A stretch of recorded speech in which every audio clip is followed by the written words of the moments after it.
Welcome to the Worthy House, where we offer reality focused writings on a variety of topics, often on history, politics, and, in general, on human flourishing in a post liberal future. I am Charles, the maximum leader of the Worthy House. Today we are reviewing Richard Nixon, The Life, by John Farrell. Richard Nixon's name is often invoked, but what we hear, for the most part, is not history. Rather, it is incantation, much like watching a medieval morality play, where every character has his place, and Nixon's is evil. Given this, John Farrell's 2017 biography performs two services. The first is to go behind the stage and show Nixon in all his lost complexity. The second is to show how the destruction of Nixon has been used as a template in attempts to similarly destroy Donald Trump. For people like me, who did not live through the Nixon years, and only know of him through the malevolent mumblings of senile baby boomers, lost in the delicious opium dreams of youth and JFK, this book is therefore most enlightening, both of the past and the present. Nixon was an American archetype, the wholly self-made man. Maybe there are some such in political life today, but I can't think of any. Nixon was not privileged in any way. Every single thing he got in his life, he earned by the sweat of his brow. Born in California in 1913, in rural Yorba Linda, back when California was the land of opportunity, he had a hard-scrabble upbringing. His family wasn't desperately poor, and his mother's family had some stature in the town, but his father was a difficult man who failed at farming and took up running a gas station and grocery store, eking out a modest living from the family working around the clock. Nixon thus had a reasonable, if fairly tough, childhood, made tragic by that two of Nixon's four brothers died young. His idolized older brother Harold, of drawn-out tuberculosis, and his adored younger brother, Arnold, of meningitis. Thus, between circumstance and inborn personality, Nixon became a tightly wound, tightly controlled boy, serious and driven. Naturally, he resented those to whom things came easy. He was very, very smart, and talented in other ways, including musically. But he couldn't go away to the Ivy League for college, even though he could have gotten an academic scholarship. His parents couldn't pay room and board, and they needed him at home helping with the store. So he went to local Whittier College, which he enjoyed, and which grounded him in California, but left him looking for, and hypersensitive to, the sneers of Ivy League types who looked down on him, most famously Alger Hiss, who, when he thought he was going to get away with his crimes, publicly sneered at Nixon's attending Whittier. Nixon, like most young men, matured in college, and he managed to then get a scholarship at Duke Law School, then new, matriculating in 1934, where he scrimped and worked odd jobs to get by, and still graduated third in his class, back before class ranking disappeared, killed by asinine federal privacy laws and a false egalitarianism. In both places, he showed his kindly side that has been forgotten, or rather suppressed in the interest of the morality play. At law school, he befriended a disabled young man, put him on his ticket in a student election, and carried him up granite steps to class. There are many such stories, as well as stories of Nixon's refusal to countenance racism, integrating teams and clubs of which he was a member. In 1946, in his first California campaign, he accepted an honorary membership in a local NAACP chapter. No small gesture in an election where the Ku Klux Klan was burning crosses in Los Angeles. At a time when the Democrats were mostly overtly racist, and many Republicans not much better, Nixon was consistently not. Doubtless many more examples of Nixon's virtue have been lost to history. If Nixon had been a Kennedy, or any kind of Democrat, all these stories would be well known and recited endlessly to burnish his image. As it is, very few people know a single one of these stories. They are forgotten, or rather memory hold. But even as a top graduate, Nixon got no offers from Wall Street law firms, who, as they now like to forget, were until the 1970s only hiring the right type of people, meaning no Jews or African Americans, or unpolished California bumpkins, reinforcing his feeling of being an outsider. So he took a job as a generalist lawyer at a Whittier law firm. He was unhappy, as any young man would be, who, seeming like he was on the road to success, instead, at age 24, looked like he had failed to launch. Still, he moved on with life, pursuing, in his stolid and determined way, Patricia Ryan, marrying her in 1940. Despite his Quaker background, though his own belief had lapsed into a vague deism where it stayed, and that he could have avoided the draft through various deferments, he enlisted and was made a naval officer. By 1943, he was serving in the South Pacific. By all accounts, he served ably and was popular with his men. Nixon insisted on being sent to the front lines and was repeatedly in danger of death.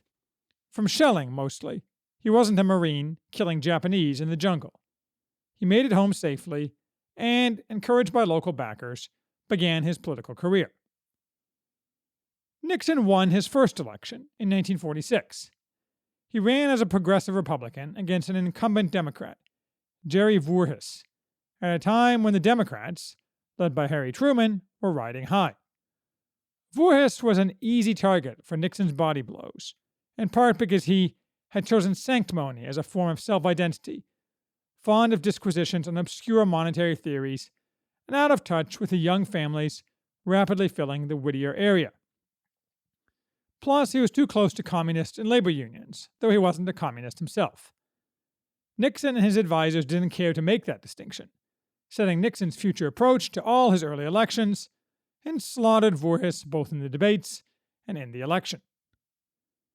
The freshman congressman and Pat moved to Washington, D.C., where he became friends with another freshman representative, John F. Kennedy. He discovered the need to balance among his constituents, between them and what he thought best for the country. Marked as a comer, he was picked to be on a group to tour Europe, deciding whether the Marshall Plan was a good idea. This was formative. Europe was, as Churchill said, a rubble heap, a charnel house, and the tour showed Nixon, close up, both the ruin of war and the evil and growing power of communism. Nixon was appointed to the House Committee on Un-American Activities, HUAC, whose job was to investigate communist infiltration of American institutions. Such infiltration was deep and wide, both in the government and in cultural institutions, notably Hollywood. HUAC was already perceived as the enemy by mainstream American liberals, themselves often thickly intertwined with communism, who sniffed the déclassé congressmen who served on it and caricatured them as clowns, which, to be fair, some of them were. Nixon was the opposite of a clown, though. He strove to be fair and lawyerly, not to use HUAC as a propaganda mouthpiece, at least at first. Today, like Nixon, HUAC gets a bad rap, and filthy Stalinists like Dalton Trumbo, justly punished by the committee, are celebrated, including by a 2015 movie, where the actor hagiographically portraying Trumbo, Bryan Cranston, was, as surely as water will wet us, given many awards. The reality is that those attacked by HUAC as communists, mostly, or all, actually were communists, and deserved far more punishment than they got, which wasn't much. Those in government often lost their jobs, which was good, but those outside government, on the so-called Hollywood blacklist, kept working incognito, and then, a few years later, roared to prominence on the back of their pseudo-victim status, never apologizing or changing their evil views one bit, while the real heroes, those who accused the guilty, like Elia Kazan, were persecuted for the rest of their lives. It is not only in the modern era that the entertainment media is the witting and willing handmaiden of evil. Farrell covers Nixon's exposure of the communist spy Alger Hiss competently and fairly, including Nixon's own simultaneous relentless self-promotion. Nobody ever said Richard Nixon wasn't nakedly ambitious, and the vitriol directed at him and Whittaker Chambers.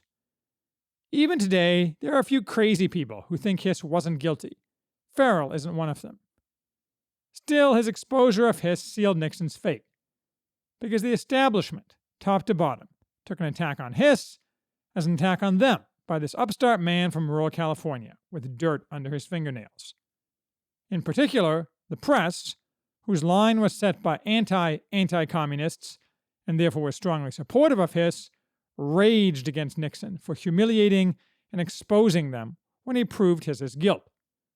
Nixon, to the press, was no longer a young, up-and-coming former soldier with progressive Republican views. He was a threat to the right people, a primitive who threatened the legacy of Franklin Roosevelt, the New Deal, and decades of left-wing dominance. After all, the American left never had any objection to communism, any more then than now. There were, and are, no enemies to the left. Hiss's flaw to American liberals was getting caught, not spying for Russia. Thus, early on, Nixon learned what he later, as president, lectured his team. Never forget, the press is the enemy. The press is the enemy. The press is the enemy. The establishment is the enemy. The professors are the enemy. Professors are the enemy. Write that on the blackboard 100 times and never forget it. Nothing has changed in 50 years, except that the ability of those enemies to control and direct the country has increased greatly. Quickly moving up the greasy pole, Nixon defeated Helen Gahan Douglas for Senate in 1950. He successfully painted her as soft on communism, which she was, even if Nixon exaggerated, among other things calling her the Pink Lady and distributing pink flyers listing her agreements with communists. It was gutter politics, though par for any political contest. To this day, nastiness in politics, even if wholly truthful, is only a smear when someone on the right does it, and whistleblowing or calls for justice if someone on the left does it. A rule enforced by the left's control of the press that decides what news is and what is news. Nixon would not, as he was, have been nicknamed Tricky Dick if he were a Democrat. But Nixon won mostly because he campaigned relentlessly, driving from town to town and speaking from an open car, and also because he had charisma, and Douglas did it. Defeating Douglas compounded Nixon's sins in the eyes of the establishment. As Farrell notes, Nixon had now vanquished 3 bannerets of New Deal nobility. The left now identified him as a menace to liberalism. Nixon's multitudinous enemies made no attempt to hide their hate, and Nixon, insecure and brooding, repaid them in kind, though he lacked their power, so all he could do was respond, not set the tone or agenda. He was socially denigrated in Washington and relentlessly savaged in the press by men then of great power, like Averell Harriman and Joseph Alsop. Still, Nixon's star was on the rise. Or perhaps star is too refined a metaphor. He was more like a rhinoceros set on reaching a goal, using his horn and carapace to plow his way forward against opponents of lesser determination, while at the same time being strangely insecure and often privately maudlin. Pushing himself forward and leveraging California's rapidly growing importance on the national political scene, he played a critical role in the 1952 Republican National Convention, helping Eisenhower defeat both Taft and the Republican in name only Earl Warren. Partially in response, and partially nearly randomly, Eisenhower named Nixon his candidate for vice president. The Nixons swung into yet more campaigning, something Pat hated but loyally did. At the same time, Nixon's enemies strove ever harder to destroy him. Their latest dodge was trying to crucify him for a common and not illegal practice of the time, maintaining a fund to pay job expenses beyond those paid for by the government, consisting of donations from rich friends. At first, when the attacks in the press, organized and coordinated by the left, got started, Nixon barely noticed. After all, having such a fund was perfectly legal, and he had always been entirely open about the fund. He did not reckon with the ability of the press to create fake scandals out of nothing by the simple mechanism of repeated lying and questioning his propriety, the weasel language of those who have no actual wrongdoing of which to accuse someone. CBS Radio, for example, said, "Never in the history of American politics has such a situation arisen. The furor has spread across the country." The furor was created from whole cloth, deliberately, by organizations such as CBS. That is, the furor was about nothing at all, other than an attempt at personal destruction. The reader is not overly surprised to learn, once again, that fake news generated by the left has a very long, though not distinguished, pedigree. Eisenhower, a political trimmer if there ever was one, nearly dumped Nixon from the ticket, but wanted Nixon to resign, which he refused to do. Instead, he went on national TV and gave one of his most famous speeches, the Checkers speech, named after the dog given to his family by a donor that he said he was going to keep. The speech, a combination of defense and attack on his enemies, was a wild success among the deplorables, and Nixon's enemies had to flee the field. Nixon's enemies at the time, unable to respond to Nixon's devastation of them, whined that the speech was schmaltzy, fake, and corny. Farrell seems to agree. I wondered, so I watched it on YouTube. Modernity does have something to recommend it. It is an unbelievably good and powerful speech, and those adjectives are simply desperate lies. More fake news, I guess. But the piling on by both his enemies and his supposed friends, and the realization for the umpteenth time that he had few friends among the powerful in any walk of life, hugely reinforced Nixon's insecurity and persecution complexes, and with good reason. As they say, it's not paranoia if they really are out to get you.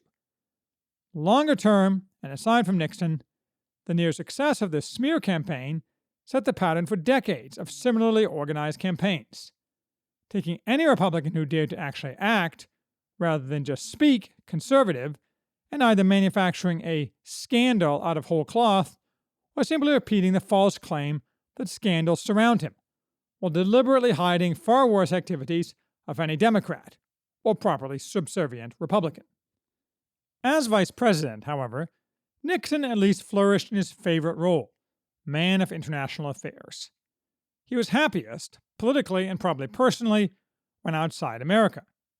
Among other places, he represented his nation while touring Asia and South America, facing down violent, communist-organized, anti-American attacks in Venezuela, and meeting substantively with the powerful across the globe. Eisenhower's major health problems highlighted that Nixon was one heart attack away from the presidency, leading the calculating Eisenhower and his establishment coterie to consider replacing Nixon for his re-election campaign. But as usual, Nixon refused to cooperate in attempts to take him down, and Eisenhower decided it would harm more than hurt him to force the issue. So Nixon was re-elected vice president again in 1956. In his second term, he continued his role as foreign policy tip of the spear, famously confronting Nikita Khrushchev in Moscow and in general serving as loyal soldier to Eisenhower. But his ambition hadn't cooled. Conquering Nelson Rockefeller, Nixon managed to be nominated in the 1960 election, and then lost an extremely close election to his old, no longer, friend John Kennedy. Eisenhower's lack of support for Nixon, unsurprising since he was the original model of the John McCain type of Republican, eager to backstab any actual conservative and curry favor with his perceived betters on the left, combined with massive voter fraud in key areas and fawning press support of Kennedy, which, as any sentient being recognized, had skewed the reporting in favor of Kennedy, all made the difference between winning and losing. But rather than carp or further contest the matter, though he could have, Nixon conceded. He wasn't happy about it, and this defeat resulting from betrayal, fraud, and double standards unsurprisingly further exacerbated the defects in his personality, most of all an obsessive tendency to hate. So Nixon read and wrote and waited for the future to arrive. As so often, the future veered from its apparent course. Kennedy's 1963 assassination brought Nixon back to the public eye. In 1968, he was nominated again, over the strenuous efforts of left-leaning Republicans, including George Romney. Apparently, the Romney family has been betraying conservatives for at least 50 years. He won pretty easily. Much of his first term was taken up with foreign policy. Nixon had little interest in domestic policy, and failed to grasp the essence of the cultural warfare being waged by the left from the early 1960s onward. When he did think about domestic politics, he focused on the superficialities, the dirty hippies, the demands for rights, the drugs, failing to make the effect and cause connection between the degradation he despised and left-wing social policies, in the domestic sphere, he massively expanded welfare, as well as the administrative state, laying the foundation in the first Masonry courses on today's monstrosity that rules us all without accountability. That was all a distraction to Nixon, though. He wanted to be a great man, and that meant triumph in foreign policy. He chased that triumph, working on improving America's relationships with the Soviet Union and with China, in both cases with the help of Henry Kissinger, trying always to balance carrot and stick. He vacillated on how to approach the Vietnam War, torn again between a morality-based approach and one of realpolitik. And like other presidents, but probably on a lesser scale than many, he engaged in, through subordinates while mostly preserving plausible deniability, a variety of dirty tricks, such as bribery, wiretappings, and political burglaries. Hence Watergate, the stage setting for Nixon's role in the morality play. Farrell spent an adequate, but not excessive, amount of time on Watergate. As everyone knows, the cover-up is what killed Nixon. Well, actually, it was his enemies who killed Nixon. Similar activity by Lyndon Johnson would never even have reached the public eye, and if it had, there would have been no consequences. But Nixon didn't help with his Henry II routine, ranting at his subordinates, who, shades of Trump, often had to ignore his more insane demands, arranging for hush money and other knee-jerk, ill-considered behavior. Still, he won re-election in 1972, even though the mostly manufactured scandal was percolating. It exploded into full flower soon after his second term began. How did Nixon's enemies manage to use Watergate, a minor and bumbling event of which Nixon had no knowledge originally, to destroy Nixon? At the highest level of analysis, because there were too many of them, and he did not have enough people on his side. Sheer will can only take a man so far. The rhinoceros can be brought down by a large enough swarm of hyenas. Massive swaths of all of America's powerful had always hated Nixon, and they would stop at nothing to get him. Republicans were on the back foot, in part because of Vietnam, in part because they failed to grasp how the left was destroying America, plodding along with business as usual, and would not rise to Nixon's defense. Nor had he cultivated Republicans in Congress. He ignored them while working on hoped-for foreign policy triumphs, ever so often pausing to command them to do something. Nixon never grasped, like Sulla did, that rewarding your friends is just as important as punishing your enemies. Beyond simple team dynamics, though, the main sword Nixon's enemies used was subversion of the justice system, and it is here where we see the parallels to the attempt to destroy Trump most clearly. It is often forgotten, like so much about this era, that Watergate was, at its core, a set of judicial proceedings. It is forgotten because Nixon was pardoned by Gerald Ford, and therefore avoided further persecution. But he was the exception. Dozens of men went to jail as the result of a massive witch hunt, a whirlwind where a Democratic Party dominated by a new crop of leftist congressmen and congresswomen, like Bella Abzug, created the 1970s analog to Robert Mueller's Get Trump team, the Watergate Special Prosecution Force. As with Mueller, only partisans devoted to the destruction of the target were hired.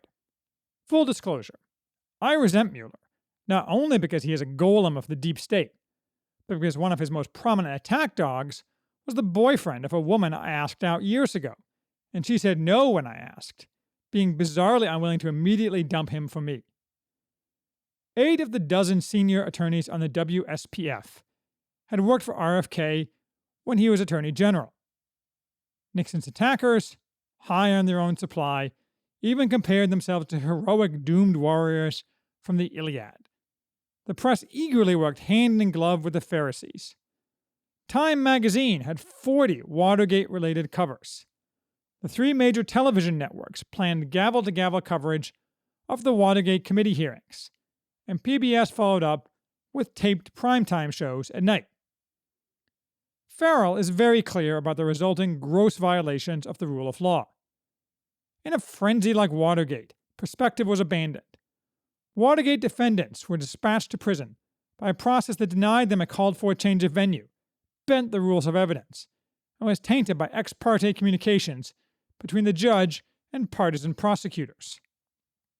As Mueller did with Trump, the actual supposed focus of the investigation was immediately expanded to anything that might reach their enemies. The WSPF combed through Nixon's income taxes, real estate purchases, and financial dealings.